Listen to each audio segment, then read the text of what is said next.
a social critic and activist. Chief Rita Ogbebor joins us now to discuss pipeline protection, crude oil theft, and environmental issues in the Niger Delta.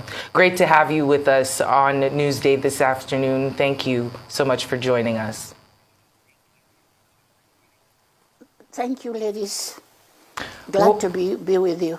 Well, it's good to have you. You have been quite vocal about your stance on the Niger Delta, on how its resources should be guarded and who should be guarding them. We also know that the recent awarding of the contract to Tom Polo has rubbed you the wrong way. And I'm going to give you an opportunity to expound on those issues. But there have been, we see that there's gas flares. We see that there's issues that are going on in the Niger Delta, and they're affecting the environment. What do you have to say to your critics who say that you don't stay in the Niger Delta? You live in Lagos and you live in Abuja and might not be completely aware of the things on ground. What would you have to say to them when they say you should not speak out against some of the things that you speak out against? You know, people talk nonsense. Those who don't know me, they are talking nonsense. I am more in worry than anywhere else. That is number one. Number two, I am the Igba of worry. In the hierarchy of the palace of the Olu of worry, I think when you come to the service in worry, the service chiefs, the chiefs, perhaps I am number one. I worked for his father. I think I am the oldest in service, minus the Iyashere, the Ojomo, and one other. These are chiefs who came from Benin. So they inherit that chieftaincy is from their fathers, is inherited. But when it comes to the palace itself, I am number one today. There's no chief who is older than me in service. And my Olu, the Olu himself, may his reign be long on the throne and bring us peace. It will tell you that I am very, very active.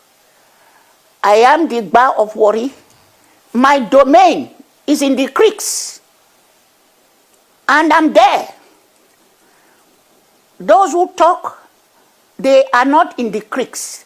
They are afraid to go into the creeks. They are in worry, parabolating as politicians. But when I talk for my people. I am a chief, I have a domain. And that domain I will protect with my life. That is why I am here, and I keep talking.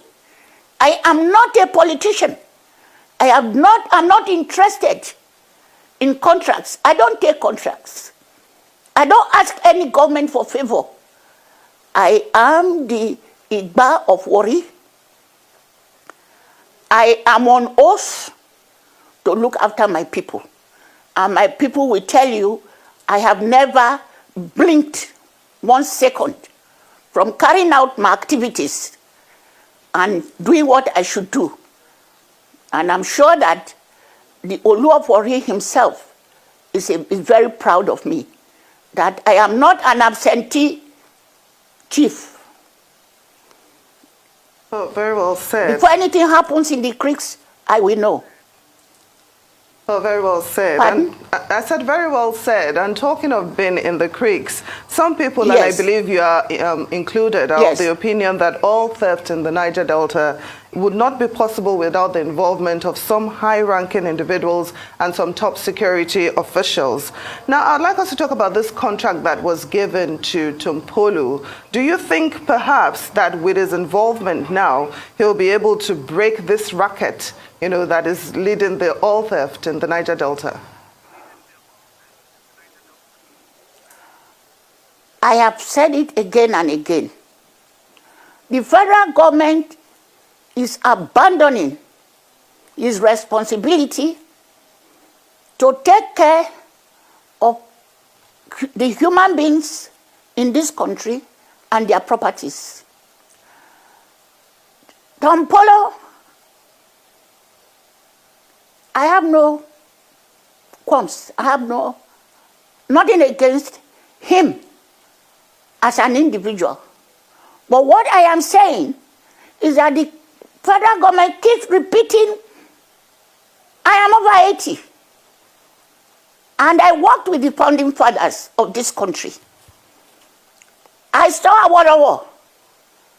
I was a small girl. Tafawa Balewa, I walked.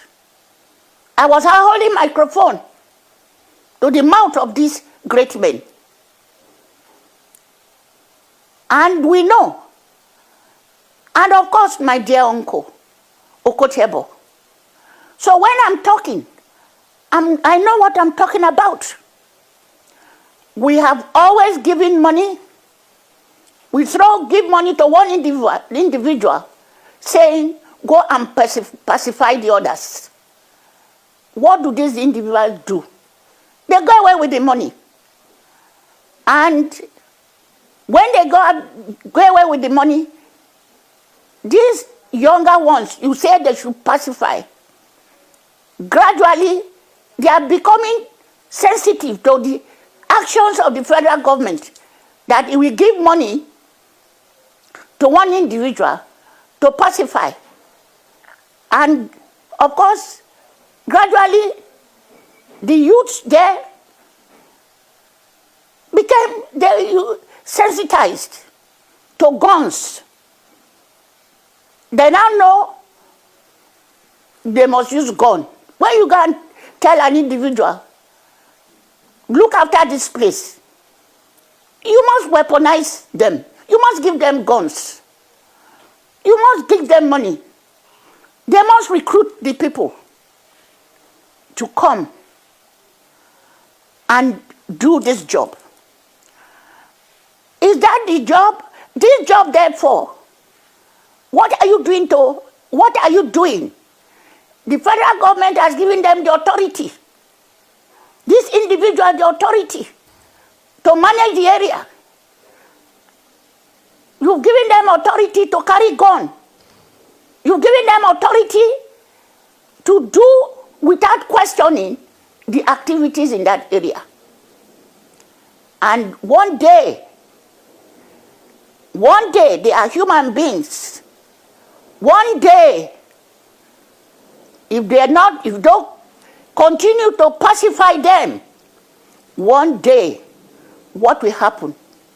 Will the federal government, who has given them the authority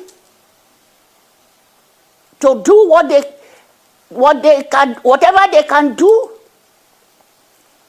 to manage the place, to silence the people, will they be able to handle these men? What I'm saying is simple. All of them, whether they like it or not, they are my children. I see what they don't see. I am a great-grandmother. What I see, they don't see it. Our place, there are many jobless men in the area. A lot of them, they die of hunger because they have not been well taken care of And that is what I'm saying. Tompolo is not a hooligan. But that is the way people look at him now. Tompolo is like any other gentleman. But he has not been unveiled. People see him now as a gun-toting, I'm sorry to say, criminal who is hibernating in the creeks. This is the feeling people have about Tompolo. Tompolo is just like any other young man who was resisting the occupation of his area by the government who was not in touch with him or with them. So what I'm saying is that you must unveil Tompolo. Who is Tompolo? To unveil him,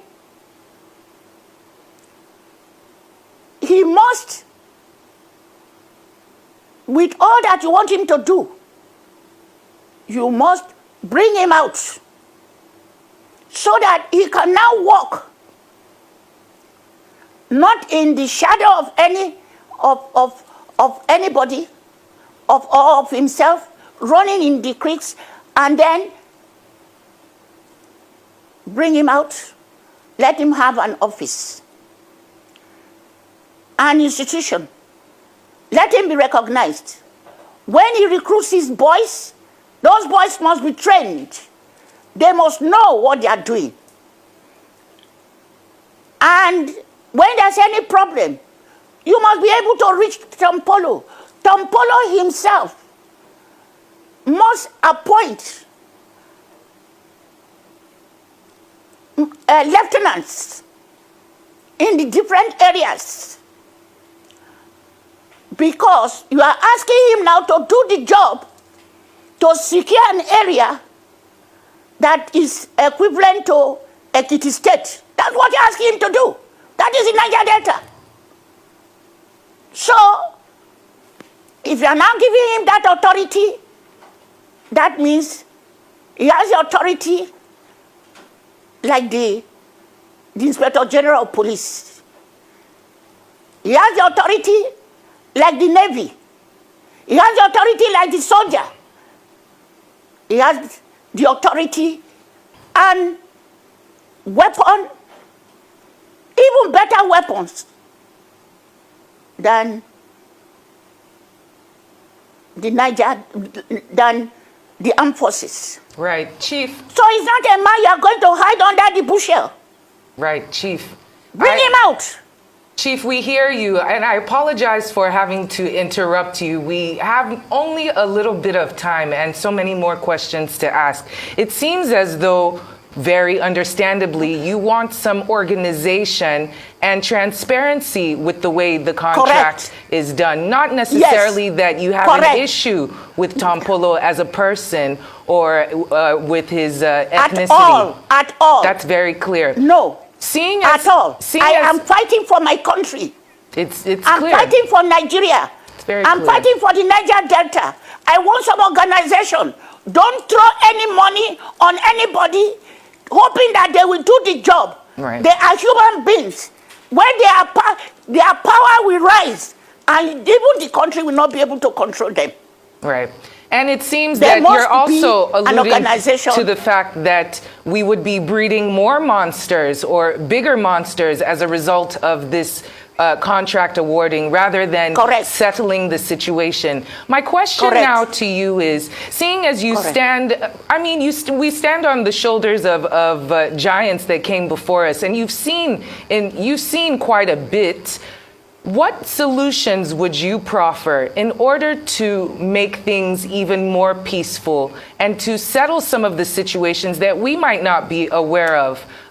You've already alluded to the fact that organization needs to be structured. What other solutions do you have to make sure that peace is kept within the Niger Delta region, not only for the people, but also for the environment?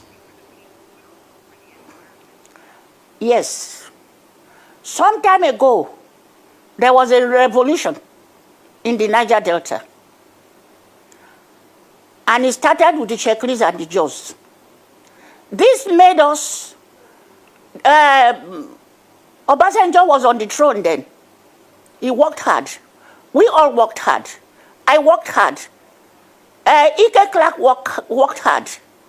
We had meetings. We were reconciled. And then they brought out a body to look after the Niger Delta.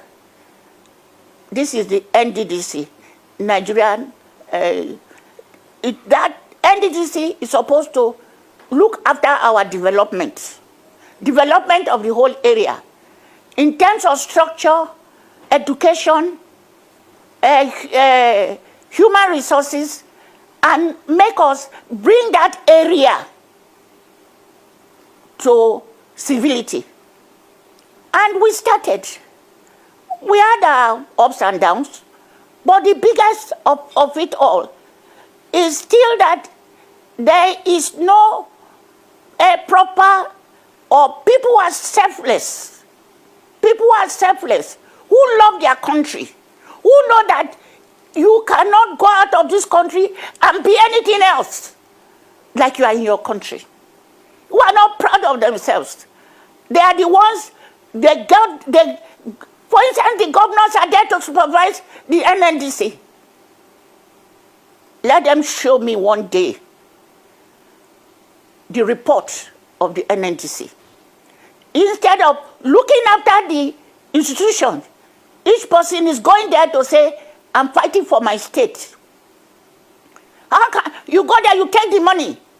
You don't even do anything in your state. So these boys, therefore, they have no job. What do you want them to do? They are my children.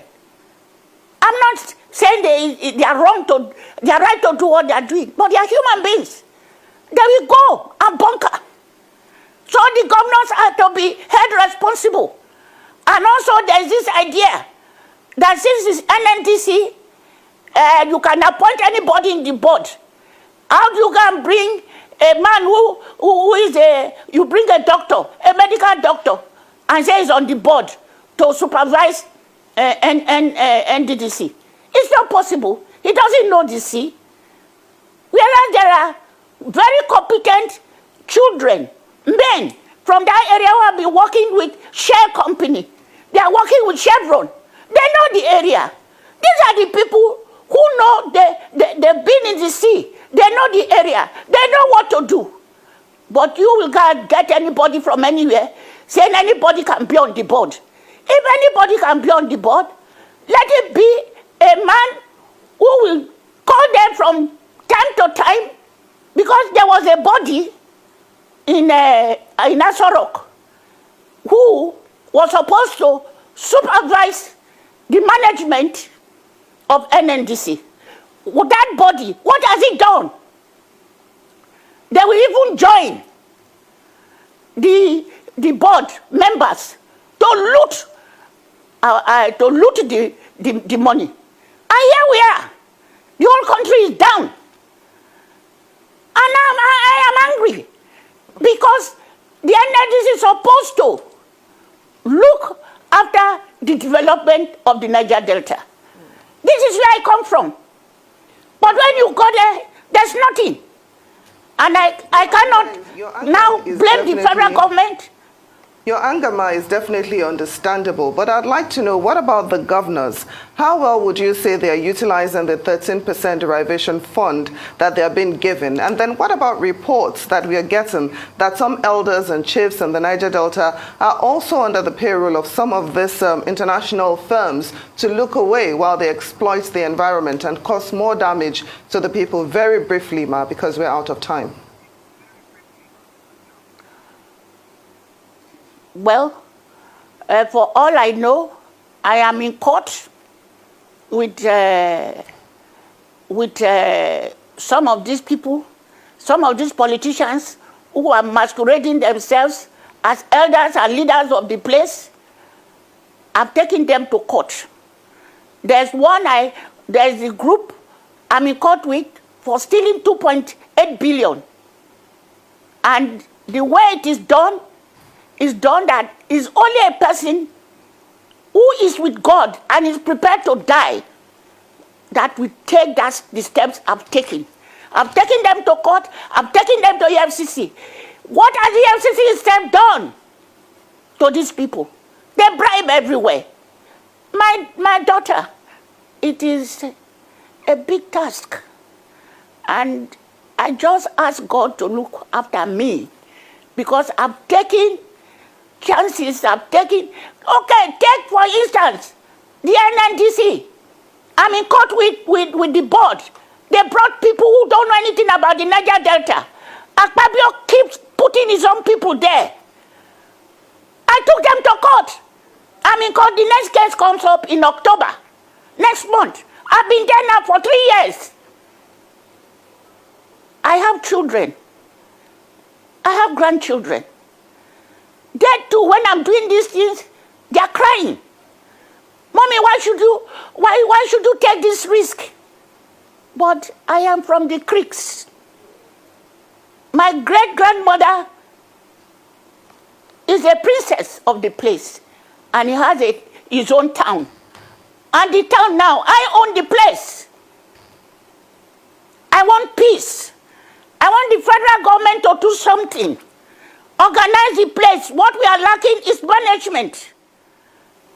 The boys in the Niger, they want work. Renowned they should community look. Leader. And if they don't look, renowned community leader in the Niger Delta, social critic and activist, Chief Rita Laurie Ogbebo, we do thank you so much for appearing on Newsday, and we wish you all the best in your struggle for the development of the Niger Delta.